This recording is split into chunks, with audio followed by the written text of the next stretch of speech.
call the June 2014 Traffic and Parking Commission meeting to order. Will you please all stand for the Pledge of Allegiance? I haven't done this in school. To the flag of the United States of America and to the republic for which it stands, one nation under God, indivisible, with liberty and justice for all.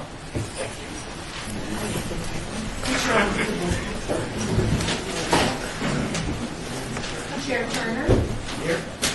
Vice Chair Phillips. Excused Commissioner Erickson. Here. Commissioner Morris. Here. Commissioner Aguilar. Here. Commissioner Clemenson. Excused. And acting Commissioner Bowers. Here. And Lieutenant Marshal Leonard Marshall. Here. Thank you. We do have a quorum of 6. This meeting has been properly noticed and has been posted in accordance with the open meeting law requirements. Yes, it has. The next business item is public comment. This portion of the agenda must be limited to the matters on the agenda for action. The time limit may be limited. Is there anybody who would like to speak? If none, I'd like to make a quick comment. This past week, we lost one of our fellow traffic commissioners, and Bob Hoban. He's been on this commission for years and years. He's a community service-oriented guy, and if we could at this time, I'd like to take a moment of silence and think about him.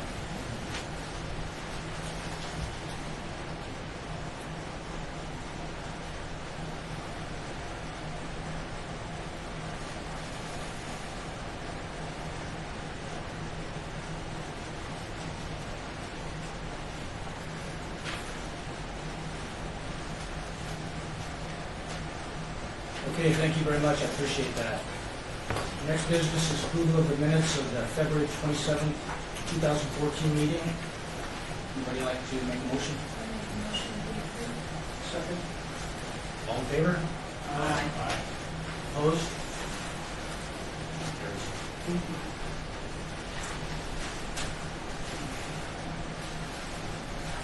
All right, the first item on the agenda is item number 5, discussion for possible action regarding the installation of a permanent gate at the east entrance to Sierra Westgate Community, Harper Way, and Lake Mead Boulevard. Mr. Chair, our Metro Department has asked us to consider gating off this particular section of Harper Way near Lake Mead for a number of reasons that they're going to give as part of their presentation. We have looked at the area and done the traffic counts. This is an area that we could support if the commission so also agreed. The replacement of a gate that would still provide access to the fire department as well as emergency vehicles, Metro, in case of an emergency. At this time, I'd like to turn it over to Metro for their report.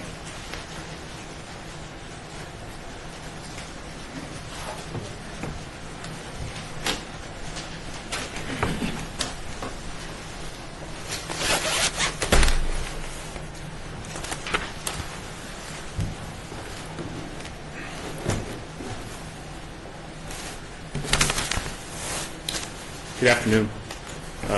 My name is Chris Tomino, and I am the captain of the Northwest Area Command substation comprising the northwest part of town, everything pretty well west of Jones, all the way to include Mount Charleston, everything north of Charleston to include Indian Springs. I'm here to support this endeavor to close off Harper Way. The original plan was you were going to have a much more erudite and educated person here in the form of Dr. Bill Sousa, who's a director of and chair of criminal justice at UNLV. However, he has other obligations, so you're relegated to listening to me instead, unfortunately. So just to preface what I'm going to tell you, we have a project in place that we have pretty well been working on since fall of 2013. And the project centers on the area comprised by the Yerba Arba complex. And Historically, for the LVMPD, we have always had a high volume of calls for service, high volume of violent crime. It always shows up historically for us on crime hotspots from the standpoint of evidence-based policing and tracking of violent crime for the community. It has been the epicenter for many different reasons for us over the years. In fact, as a young detective in the gang unit, I spent a lot of time over there conducting enforcement investigation activities even 12, 15 years ago. So this is something that we have wrestled with as a community and as a police department for some time. And historically, the police department has had a difficult time dealing with it, but partly because of a cultural issue in that we view our role historically as only being enforcement. And that has changed over the years. And what we'd like to do is basically have long-term systemic success in the area, which we have not been able to do simply by trying to wrest our way out of the problem, as I'm sure you guys have seen and heard over the years. In line with that, we put together a broad-based coalition called Heroes United in the fall of 2013, and that's comprised of a wide range of resources to include the police department, some faith-based folks, philanthropy, so that we have some long-term sustainability, and longer term, bringing in both the residents and the most difficult issue that we wrestled with over the years, which is the owners of the multiple properties that are in there, some that are out of the country, many that are out of state, in trying to get their interest in fixing up the community and dealing with these long-term issues, which ultimately will benefit them as well as the people that live in the community. So for the project, we also elicited the support of Mayor Goodman and her staff, as well as Councilman Barlow and his staff, and they have been extremely supportive, as well as shown a tremendous amount of leadership in helping us to advance this cause. So I would just like to say that to begin. As far as our project, we have done the following in addition to proposing the roadway closure. We don't think that any one thing will solve the problem. It's a combination, a multi-pronged approach that's going to solve the problem. This is one of many prongs that we're approaching it with. And to summarize what else we've done, we've found and contacted over 90% of the 82 individual building owners. We have united the owners both through email as well as physical meetings. We've brought in a code enforcement representative to check the area regularly. We asked the City of Las Vegas Traffic Engineering Division to change the lighting to high-powered LED lights. We had the City of Las Vegas Traffic Engineering Division to paint red curves in the area to reduce unwanted parking by non-residents. We've also contacted several owners in reference to chronic nuisance apartments and achieved multiple evictions. As far as the spin-off group of Heroes United, we've raised over $6,000 to install a permanent 24-hour surveillance camera. I'll get a little more into that in a bit. We've conducted several surges, which is traditional law enforcement activity in the area and the surrounding blocks to keep a lid on the area, not just centered on Yerba Arpa, but pretty much in about a 2 to 3 square mile area periodically. We've held 2 large community events with another 2 planned for later in the year. That was done with a tremendous amount of support, again, from the Mayor's office and Councilman Barlow. And then in terms of our results thus far, our calls for service are down 50% in April, 63% down in May, year over year, comparing month-to-month standards. As typically you all know that when the weather heats up, crime tends to increase because everybody's out and about. And on top of that, we've had a 67% reduction in man-hours expended in putting police resources into that particular community, which we're then able to utilize elsewhere in the area command. And just as a side note, this particular 28-day period for the entire Northwest Area Command, we are down 50% in violent crime. So that's for 103 square miles. And that's where the benefit comes when we were able to put a lid on some of these types of hotspots for an area command. It doesn't just benefit that particular area, it benefits all of the other residents because we have more resources to be able to deploy to deal with all of the issues elsewhere in our area of responsibility. From Dr. Souza and his background and educational experience, and through a survey that was published through the United States Department of Justice Office of Community-Oriented Policing Service, we have a couple of facts about crime where there's reduced through traffic, which is our theory under which we're presenting this proposal to close off ARPA. Burglars tend to avoid cul-de-sacs where neighbors are more likely to see them because they have to do a U-turn and basically be overexposed to the residents in the area. Criminal outsiders are less likely to become familiar with the area. Residents learn quickly who should not be there and are able to keep a better watch on their community. Residents that are actually committing crime in their own neighborhood cannot easily blame outsiders and deflect suspicion from themselves. Escape routes are blocked off. Drive-by shootings are prevented because cars cannot easily enter the area and have to backtrack to escape, which exposes them to retaliation from those shot at. And areas with easy access experience higher crime rates than those with restricted access or complicated street patterns. The rationale for closing the street is that outsiders commit much of the crime there, so we wanted to check arrest records to make sure that most of the active criminals in the area are not residents. And we found that 65% of those arrested in a 6-month period last year were actually outsiders and not residents of the ARPA community. In a study of 11 different street closures, research has shown that a combination of street closures and other measures, as we discussed earlier, actually reduced crime in the area. Crimes reduced were robbery, burglary, prostitution, drug dealing, assault, and drive-by shootings. Street walking, prostitution is not a main concern in this particular neighborhood, nor is it really anywhere north of Sahara for us as a department presently. Most of that occurs south of Sahara, all across those area commands. However, our focus is on drug, gang activity, and robbery. The study found that street closures typically cause little displacement of crime.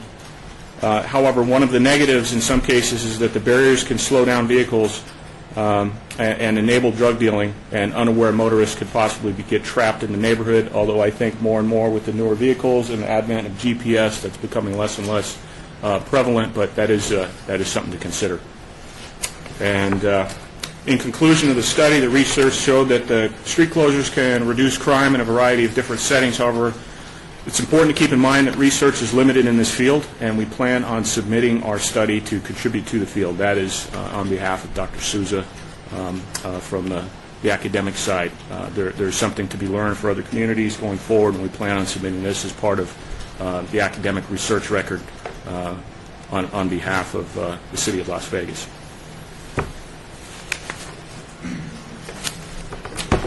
That comprises the bulk. Anything else you'd like to add? At this time, as I mentioned before, traffic engineering, public works, street closure, we've kind of consulted with the fire department to make sure. Our main goal is if the street closure is approved, that we have the appropriate setbacks so that fire can get in and get out when necessary, and that we will have it posted so that people can tell from a distance that roadway is actually closed off from either side. Other than that, we're looking forward to your decision. Mr. Chair, I have one additional request, and I'm not quite sure how to put this because this is a venue that's unfamiliar to me so far. I was advised to request, at your convenience, discretion to have the city engineer be able to lock the pedestrian gate with an electronic keypad if crime rises to a certain undesirable level. For example, like 25% over where we're at, that would allow them the discretion to restrict overall access, maintain access to the folks that live in the community because they would have access through the keypad, and that would provide some degree of discretion without having to revisit the issue and have the board have to reconvene. So that was something I was asked to mention. Thank you, sir. This has been advertised as a public hearing. Got a couple cards here from some of the people in the audience. If there's anybody else that would like to speak on this item after I call these two up, please raise your hand. First is Chris Romano. Ryan Screecher. Is that correct? Screecher, yes. Okay. I'm here in support of this request. I do want to thank Metro, and actually a few recognizable faces showed up. I have dealt with them to a lesser extent. My business partner, Mark Asadorian, actually is working a lot with the Heroes United initiative, and he's in the neighborhood constantly, trying to help out wherever he can, assist Metro wherever he can, to make it a better neighborhood. So based on that and my own experiences, I completely support this in the hopes that it does what it's expected to do. Is anybody else that would like to speak? This time I'll close the public hearing. Commissioners, for discussion. I have a couple questions. In the information on this item, it indicates that Metro is working on acquiring the funds to pay for the installation of the gate. Is the gate itself being paid for by the city? That's something we've been looking at taking out of our budget because it's part of the neighborhood program.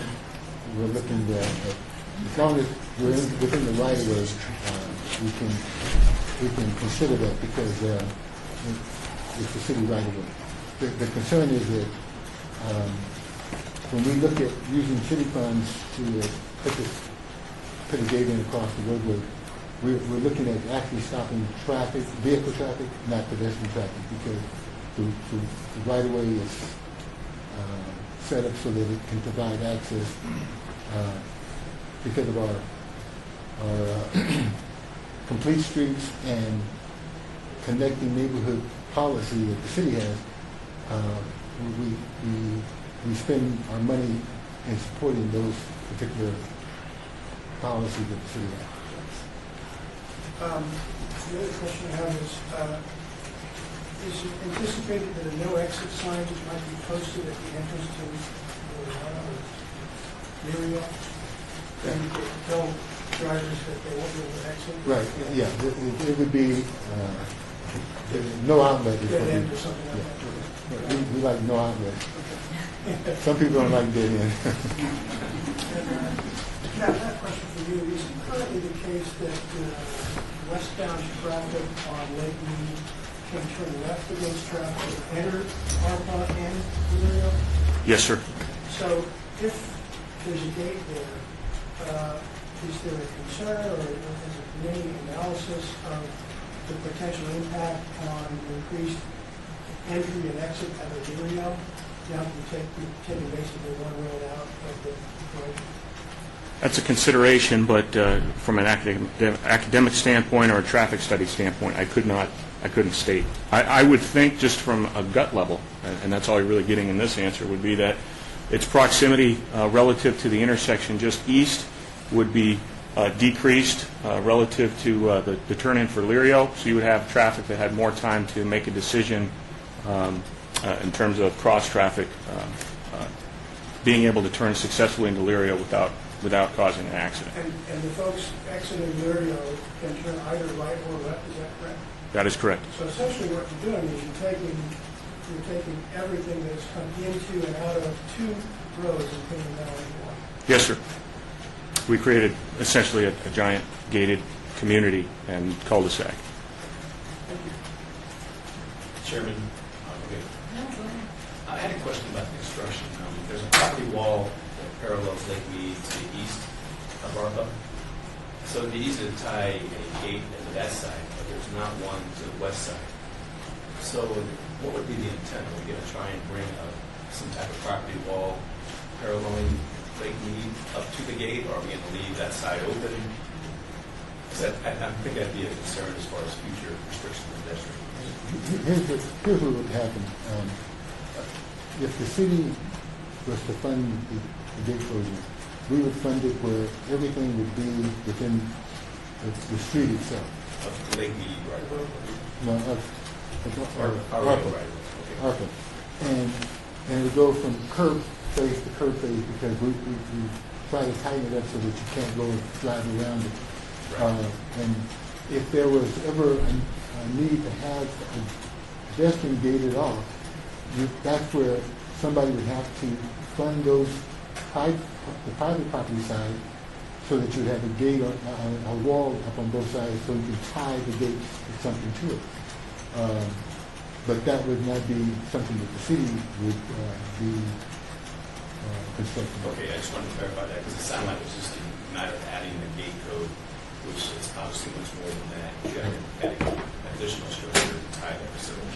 Because you would have to have power, if you And then no additions been made, as she suggested, unless it went through the city engineer. At that time, it was approved, that additional funding would be sought. That basically was my concern as well, because if you gave the first, there's still the area that you can get in. Yes.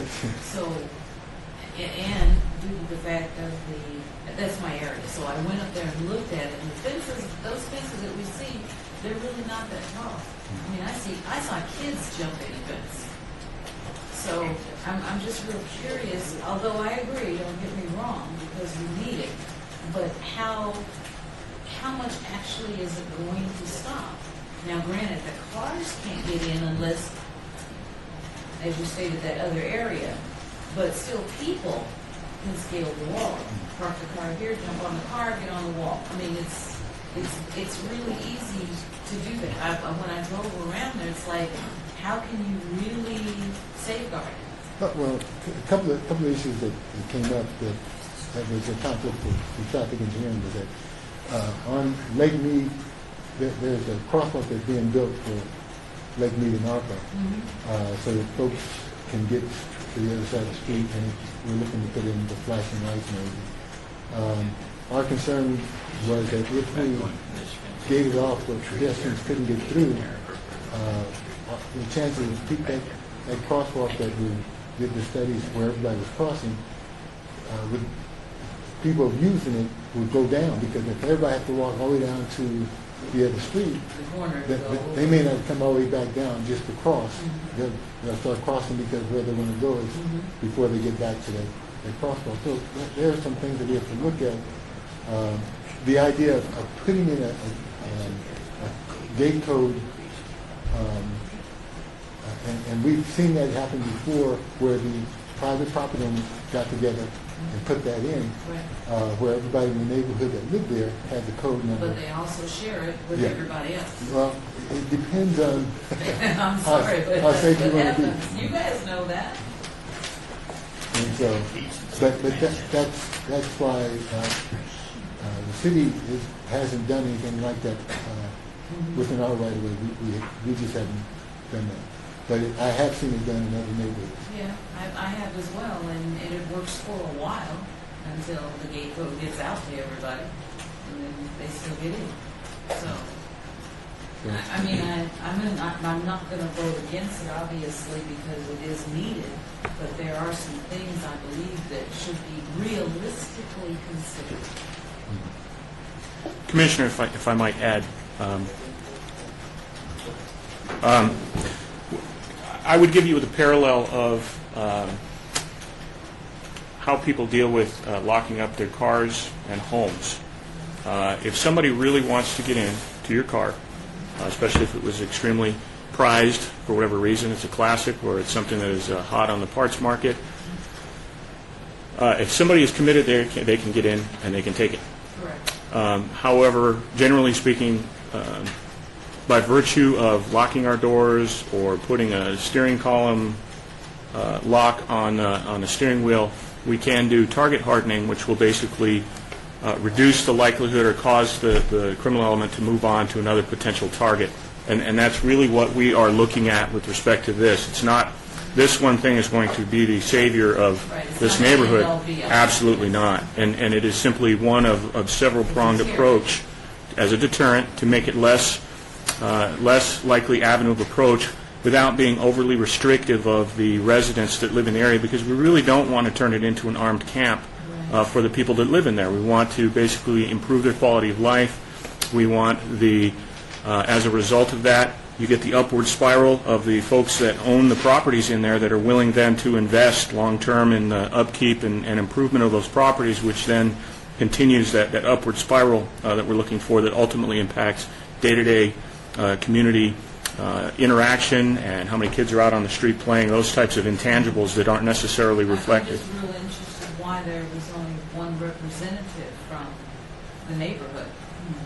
Because normally, something like this, something of this importance to safety for the kids, safety for the home, they may not be homeowners, but for renters, leasers, and ultimately the property owner would be really important. And I was thinking before today that the property owners would be here. I don't know if the condos are individually owned, Yeah. but there's no representation of that, and only one person that, lives there. So I know you stated that you talked to 90% of them. Yes, ma'am. Did they not show any interest in being able to voice their opinion referencing the safety of their neighborhood?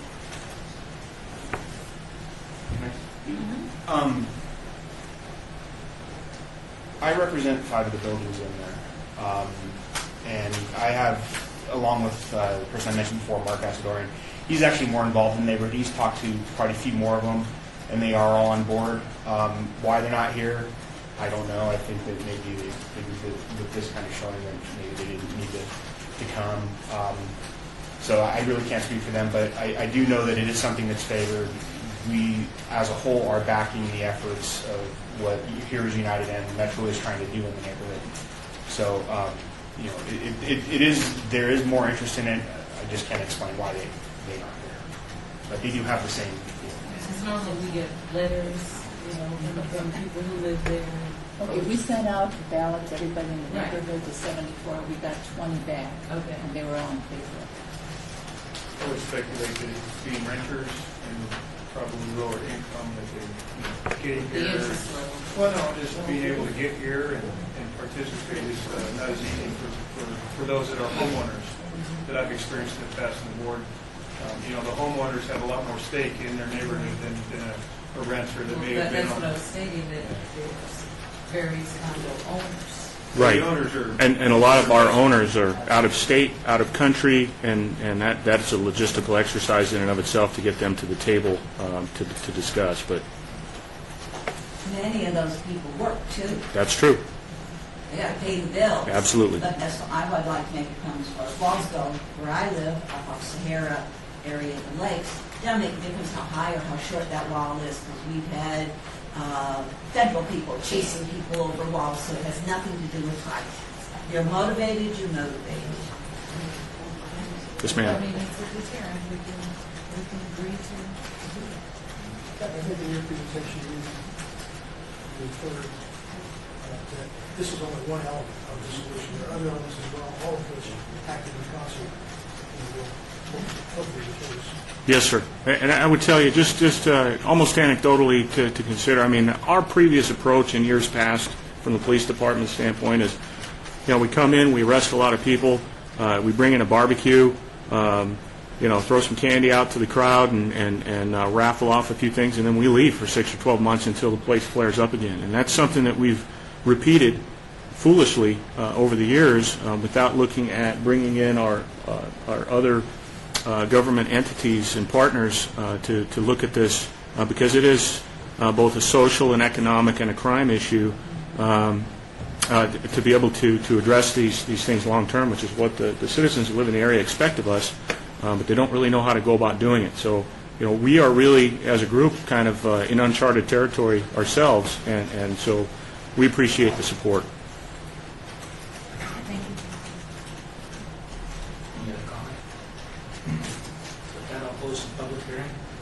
Make a motion that we pass this with approval of the installation of the permanent gate.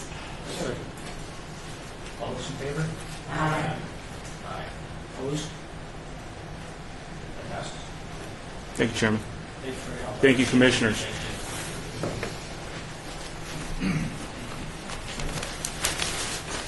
All right, the next item on the agenda is item number 6. This discussion for possible action regarding the installation of speed bumps on Hayes Place between Decatur Boulevard and Essex Drive West.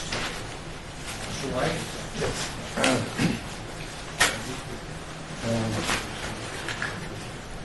Back in 2008, there was a request for speed humps on Hayes Avenue.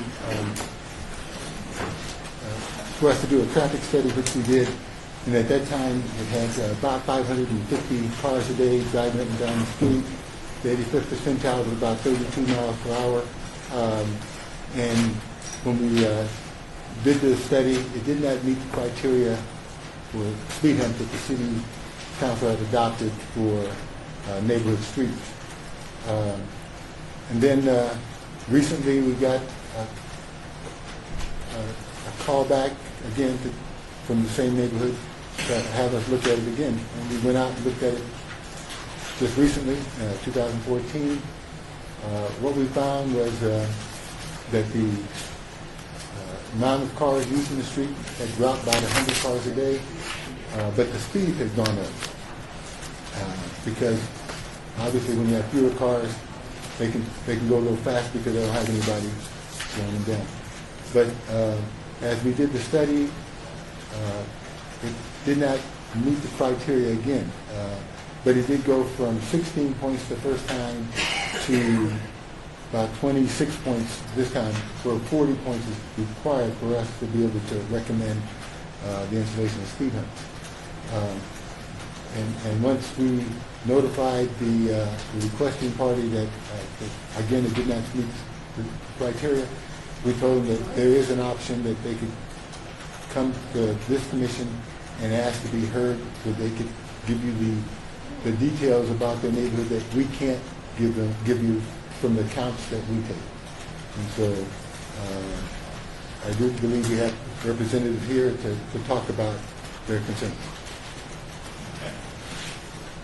Once again, this has been advertised as a public hearing. I've got a few cards here. If there's anybody else that would like to speak that I don't call up, feel free to speak after they're done. First person is Rosalind Collada.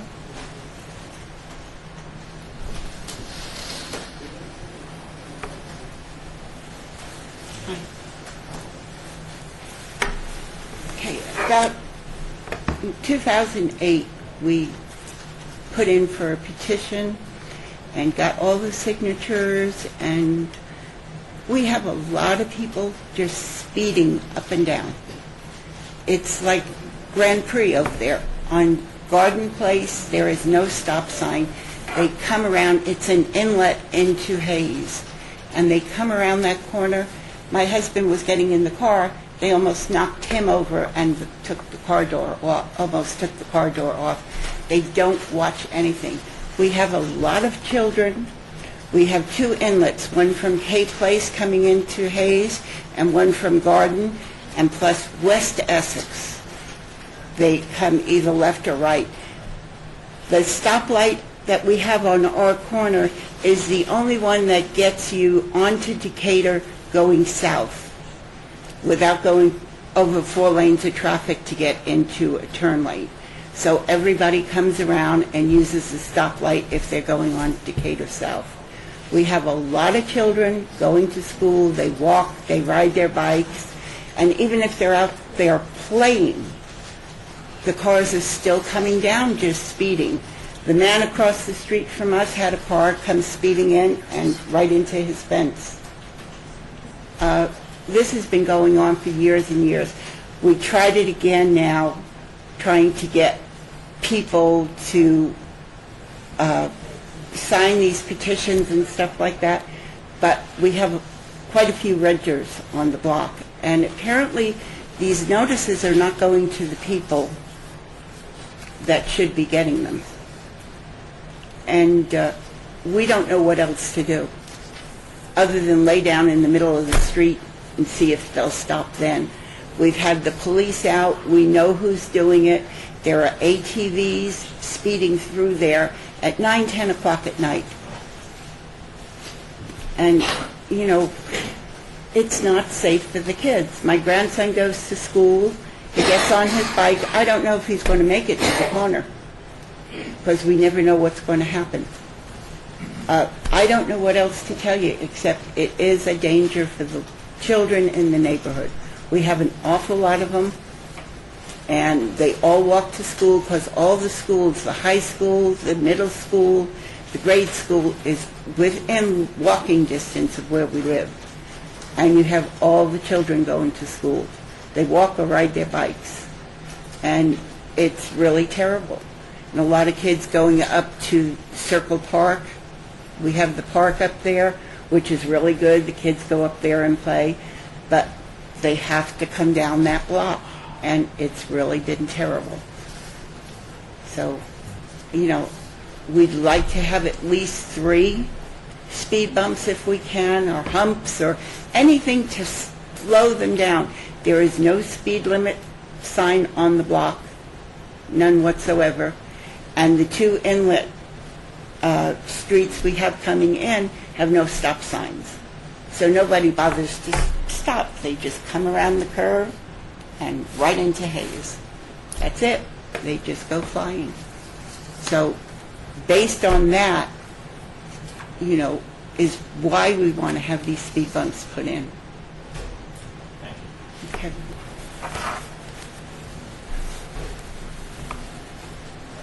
G. Bays. That's you. Go ahead, you go ahead. For both. There's a Virginia and a D. Bays. Let Virginia go first. Let them come up first. Ladies first. It's been a long day since that. Ladies and gentlemen, thank you for hearing me. And I don't know what time of day you came through on your traffic control. Well, we put a count around 24 hours. So Okay. it covers all the... I've been in that house 3.5 years. You're looking at my house there at Garden and Hayes where it goes around. I'm at a T. Okay? My window makes this TV screen look like it's nothing. I can see everything that's going on. They come around Essex on the Garden, and if anybody is parked on Garden going this direction, if they had a second coat of paint, the car would be gone. That's how close they go. I have seen them go up and down that street at 60, 65 miles an hour. They try to make the light from Essex to Decatur. It cannot and will not be done. It is an impossibility. There is no way that they're doing it 37 miles an hour. They may be walking that, but they're not driving it. These kids are little ones out there at night, in the evening. And these people speed, they don't see them, they don't hear them. They got their radios going in those cars, and they just go. We're asking for 3 speed bumps. I don't know how much it's going to cost, but surely this city can afford 3 pieces of cement, or else we're going to be like Blue Diamond. We're going to lose somebody's life. Then we'll come back and we're going to ask, can we have 3 pieces of cement to save another life? It's just that simple. I've never seen people go so far, so fast in a residential area in my life. And believe me, I'm 72 years old and I've lived all over this country. And I've never seen them do like they're doing. We've got ATVs. We've got all kinds of off-road stuff. We've got one gentleman with a truck that he will sit at Garden and Hayes, go down on his clutch, and see just how much rubber he can spin to go either direction. Now, ladies and gentlemen, that's all I have to say, but we need some help. Thank you. Thank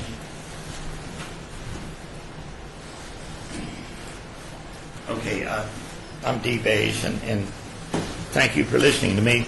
But I have come out of my driveway there at the T-set intersection of Hayes and Garden, and I have intentionally tried to make that light. And I can't do it from my house, and I'm 150, 200 feet from the end of the street. Other cars try it all the time. I've almost been hit pulling out of my driveway, even though I look both directions.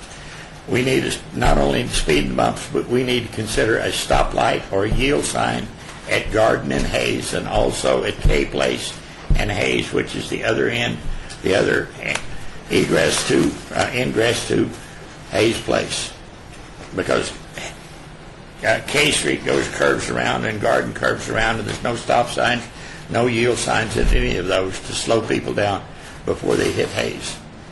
And like the other people have said, we've got a lot of children, and we've even got some elderly and some disabled people on that street.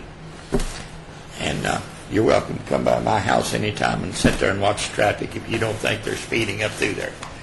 Because I can tell you, I know where your little speed cables are, and I've watched them slow down and go over those cables because they're not sure what they are. They don't drive the same amount of speed when those cables are out there in the road as they do under normal circumstances. Thank you for your time.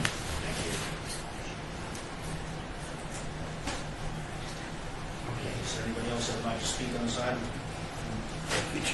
None, I'll close the public hearing. No further commissioners? Let's have a couple questions. In the traffic management program document you provided us, it indicates posted speed is 25 miles per hour. And yet, in some of the testimony, it sounded like there were no speed limit signs. Is there a speed limit sign? No, there aren't. None. Point of order, Chair. I'm directing my question to you. Obviously, can you advise the participants that they have copies? Public hearings over right now.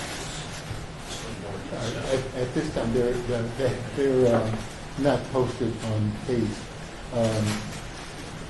Typically, because the state law says prima facie, every residential neighborhood, the speed limit is 25, whether it's posted or not. A Metro could actually cite if you're doing more than 25 in a residential neighborhood. And because of the number of neighborhoods we have in the city of Las Vegas, we couldn't afford to put a 25 speed limit on every block.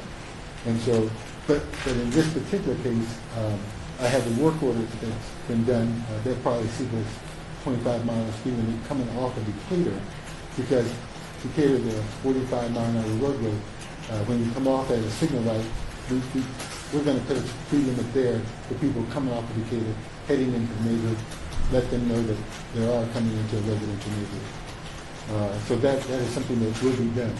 The other thing, just listening to their comments, we don't have a problem adding a control at the T intersection, because we could go with a stop sign at those T's so that Hayes would be. That was my next question. There's no stop signs at Garden, Union to Hayes, or Katie to Hayes. Correct. Is that something that's an option? That's an option that we can do. If neighborhoods where there's a concern that, because typically if you have good visibility, the speed limit is 25, you can drive around corners without having to stop all the time.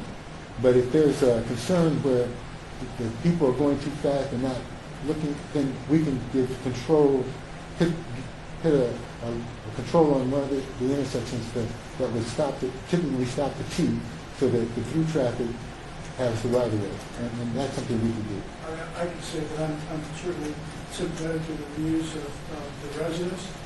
I think that if it's possible for the city to do something like stop signs and speed limit signs, given that the data does not seem to support speed humps, I think we should do something. Yes. I agree. I agree. I might add a couple of things. Is I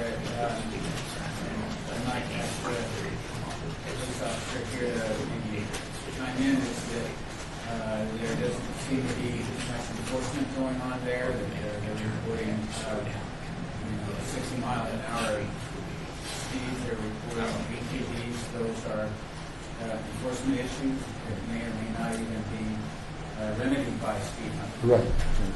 So I'd like to ask if there might be other things that we can do, and possibly a stop sign from Essex to Decatur, as well as one from Decatur to Essex. Seems like they're reporting that the traffic is trying to speed along the street in order to get to a light. They're not complaining so much about the traffic coming from the light into the neighborhood. So maybe a stop sign the other direction also. That's something we can take a look at, because it's either one or the other. For us we have to control one street or the other street. Either we let the T have the right of way and we stop Hayes at both locations, or we stop the street that are teeing in the Hayes, because Essex, when you get down to Essex, we can put a stop sign at the end of Essex, end of Hayes, but that's that's acting just like the signal light at the other end. The other point I was going to make is there was a question about when we did the counts. Our technology has set up where the counters that we put out today aren't the tubes that we used to use years ago. They're more like a little computer. It's very thin.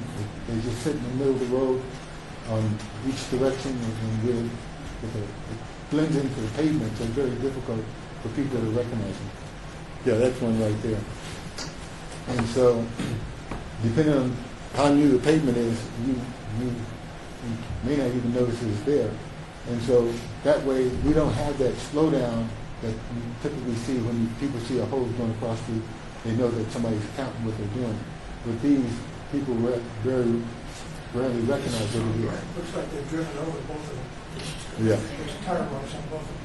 Oh, yeah. Well, that could have been there before, but That's it.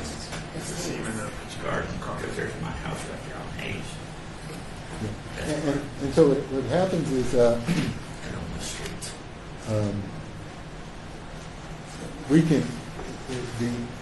we typically look at high speed during the day. And when we did our count for 24 hours, the peak hour count, the highest that we got was 39 cars in an hour. We recognized that there was 30% of the people that's driving up and down the street are doing more than 5 miles over the speed limit. There are those, when we say 37 miles per hour is the 85th percentile, there's people that are going faster than 37, but after you get to 37, there's only 15% of people that are going faster than that. But typically, when we look at the speeds, we try to find a time that we can let Metro know when's a good time to go out to catch people speeding.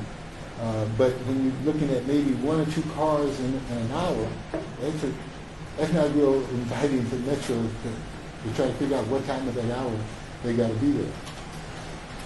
And so that can be difficult. But we're looking to, like I said, the work order has already been written. I wouldn't be surprised if the sign was already put up, but there would be a speed limit sign, and I don't have a problem at all putting in the stop sign, stopping Garden, stopping the other street there. Okay. For On Hayes? On Hayes. They would stop. Right. And From a law enforcement perspective, what OC is proposing or what they're doing, putting in the stop sign, do you feel that will help with this? Oh, yeah. I know a lot of times there's very few humps that we approve of this on this board. My professional opinion is I think they were great. What you have there is folks that are cutting the corner. Yeah. So they're coming off to Decatur and they're cutting through the neighborhood because that's a through street. Right. They don't go down Garden and they don't go down K. They take Hayes because it cuts through. So I would be in favor of a hump. At least one at the very middle of the street so that it slows them down. And that's what But I understand the rules, but a stop sign on Hayes, either at one or both, would be helpful. Whether you do 1 or 3, can a hump, how far away from an intersection does the hump have to be? it has to be at least 200 feet away. And that was the point I was going to make. There's only room for one hump on this whole street because you have Garden and you have Decatur. So if a person's turning off of Garden and you don't have room for them to straighten out before they hit that speed hump, there's a possibility they could lose control of the car if they're going too fast. So you have to balance that out. And for them to have room enough to turn the corner, we're too close to the signal light. And the same thing on the other end. So the right in the middle would be the only place where a speed hump would have room enough where people could turn off of either one of those side streets straighten out and be able to go over the speed hump that, without hitting it at an angle. And our concern is not the good driver, it's the driver that's speeding that doesn't straighten out, hits the hump, he's not prepared for that, and he ends up running onto somebody's house or sidewalk. I wish they were still here because I had a question about they said that they know who it was, the ATVs. Said we know, I think she said that they knew, like 10 o'clock at night. Is that someone that lives in the neighborhood, or do you know? No, we don't know. Yeah, we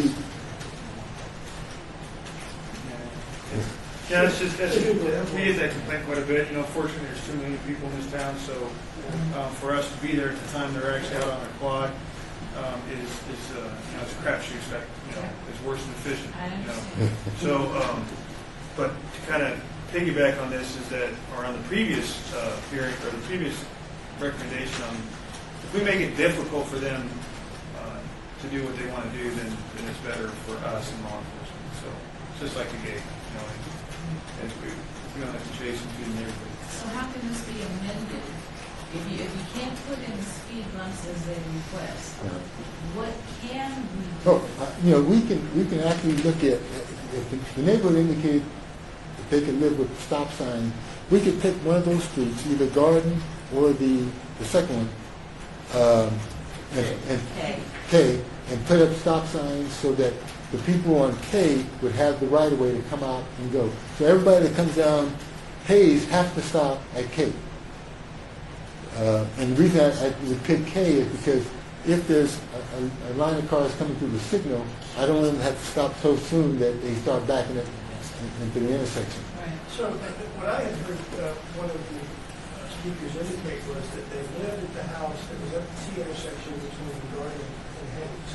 And so what I'm thinking is that you would put a stop sign at that intersection, so if someone turning either right or left on the Hayes from Garden, We can do they that. have to stop. Yes. And then are you suggesting that a second stop sign be put on Two stop signs. Hayes at K, so that I'm saying that we put a stop sign stopping Hayes here, and a stop sign stopping Hayes here.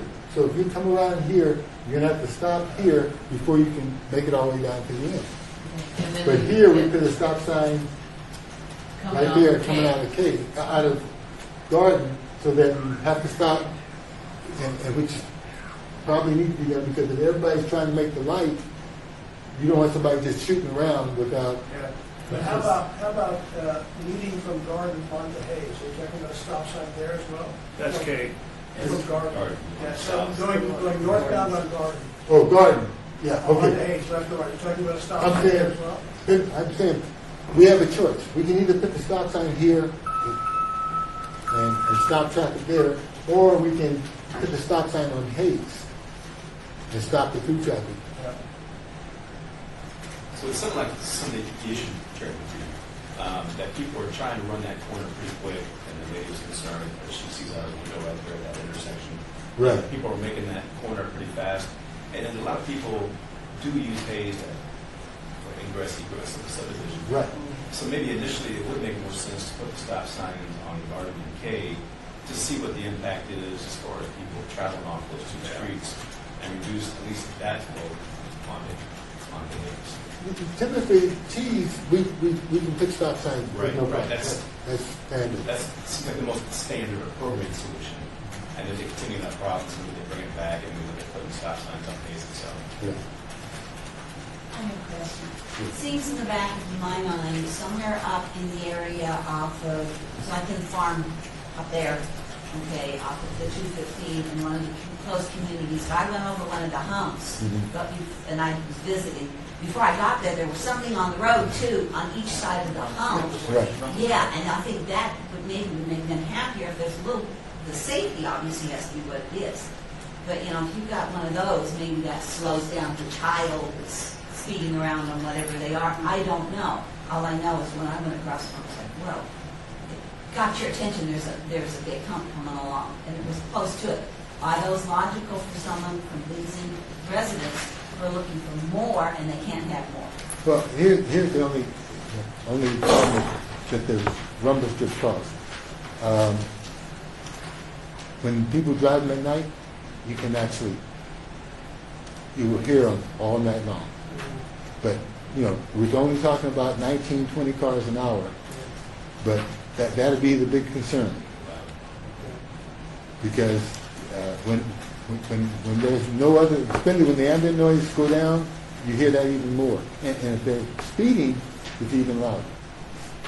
So it's more intruding in the residents' sleep type Right. ambiance. I Right. just didn't know, all I knew is I've seen those, I didn't know what they were. We tend to put those away from residents because wherever they're too close to a residential area, we always get the complaint. A noise. Yeah. Thank you, that answered my question. Excuse me, Chair, can you ask OC to identify what they're talking about? Yeah, well, can you please explain what they're talking about as far as what's placed in front of those humps? The rumble strips are either buttons made out of porcelain that go completely across the street, and they're staggered so that when you go across them, the tires will bump into them, and you can actually feel them as well as hear them. And and it's usually a pattern about 4 or 5 wide, so that you have to go over a number of them to recognize that there's something different in the road. Thank you very much. Chairman, since the stop signs aren't agendized, you're welcome to vote up or down on the speed humps and direct the traffic engineer to implement appropriate traffic control measures, since he can do that administratively and doesn't require traffic or commission action. Are we, My question was for Fire Marshal Klein, as far as if there was one speed hump in the middle of that street, would that be an impediment to the fire response in that area? As long as they're installed in accordance with the standard, it does slow us down, but it's deemed to be acceptable. They're not a speed bump, it's a speed hump with all the signage and all that good stuff. If it would be, if it's going to be installed, it has to be installed with a VDAC. It's on the standard state and city. Is there any other comment? I have a question. I know you recommend against. Yeah, we're required to because we didn't need to. Are we bound by that, or as a board, can we do something different? Yes. No, we can vote either way. This is a recommendation for denial. We can recommend 1, 2, 3, accordingly, as long as they meet the standards. I think more to that question is if our recommendation is different than what they recommend because of the testing, how much bearing does that have on the final decision? Well, actually, we're just recommending body here, I think, is decided to go before this. Yeah, if you guys recommend for it, speed hump 2 or whatever, it would then be able to go to council, and council can tell us, they're the ones that can tell us we can override the policy. And it's happened many times. I have a quick question. What's better, the stop sign or the speed hump? What will be more effective on their issue, the speed hump or the stop sign? Probably the stop sign would be the most effective because it would cause everybody to come to a stop and start from scratch, where right now they're rolling. Speed hump, the 1 or 2 people that they're talking about, once they drive it more than 45 miles an hour, they'll find that they barely feel it. It's only when you're driving it in the 30 range that you notice that the speed hump is there. But people, when they get up into the 45, 50 range, it barely bothers the car at all, or the vehicle. And so, because of the number of vehicles that are speeding is so low, I don't know if they'll see the change in the overall behavior of traffic with the speed hump. But if we make everybody come to a stop so that they can turn the corner, I think they'll see that. And because one of the things they did talk about how people run around the curve, and that seemed to be a real concern because they're thinking that possibly maybe a sign swipe if we keep letting it happen. So there's no stop signs at all? No, right now, that On those those, T intersections, there's nothing either direction? No stop signs, no speed signs, right, speed posted. right. How would that be done? It comes to that sidewalk. Yeah, I just thought they were doing a California stop. No, You know how they do it. Yeah. They go. Any other comment? You mentioned the council office. I am representing the Ward 1 council office, Councilman Martinian, Ann Kilconen. So if you had any questions, I'd be happy to. Could you repeat what you said? I'm Ann Kilconen. Councilwoman Lois Tarkanian asked me to represent her at this meeting. And so since the question came up about going before council, if you had any questions, the councilwoman would support the speed hump recommendation. did you hear that? Barely, but yes, it was of all positive. She supported both of them. Your voice moving. I'm sorry, I'm not used, I'm a little nervous. You're amongst friends. Yeah. Well, I was kind of hoping the neighbors would stick around, because in my previous house, we had speed bumps in the neighborhood, and I've got speed bumps in my neighborhood now. And I can tell you, they are a deterrent, but they're only a deterrent for the people that normally don't speed. Right. They slow down for them. People that speed, they continue to go right over them as fast as they can, so it didn't help our neighborhood one bit. I'll tell you that much, when people can do speed not too. So I think in this case, signage is the issue. I think that's really what we should be doing. I mean, there should be signs there right now. I'm surprised there's not. Yeah, But, really, that's. but we can't vote on that. We can only vote on approval or denial of speed bumps. And How do we go forward then if we feel that the street, That was my we question. can direct staff to look How do we into amend the it? signage on the All of that can be done administratively by the traffic engineer. It doesn't require traffic park commission approval. So if you recommend that the traffic engineer investigate further control measures, like stop signs, speed limit signs, he can do that administratively without further. Had the complaint been about the stop sign, we would have put the stop signs in as soon as we got the complaint. I'd like to make a motion. I'll motion that we deny the speed hump and direct them to install the stop signs as they see. Second the motion? I'd like to add that the speed limit signs as well. Oh, yeah. He said that's already done. Yeah, Right. Speed limit signs are done, so now this is referencing 2 stop signs on Hayes and on K and Hayes. Am I correct? one for Garden and one for K. Allowing per movement on those. Here. Right. One here. One there. Yeah, I was going to leave that to the engineers to determine the best. No, I want 2 stop signs. She's amending the More. motion. He was talking about putting it 2 sides. I think we have to allow the professionals to make a decision if 2 is enough or 4 is what they need. But yes, I agree. I believe there was a second. Second motion. All those in favor? Aye. Aye. Opposed? That item passes. All right, now it's citizens' participation. Is there anybody here that'd like to speak or anything? That being said, I'm sorry. Wanted to read it. oh, okay. Item number 7 is citizens' participation. This is a public comment during this portion of the agenda. We limited to matters within the jurisdiction of the board. Is anybody here who would like to speak? I'd like to hear.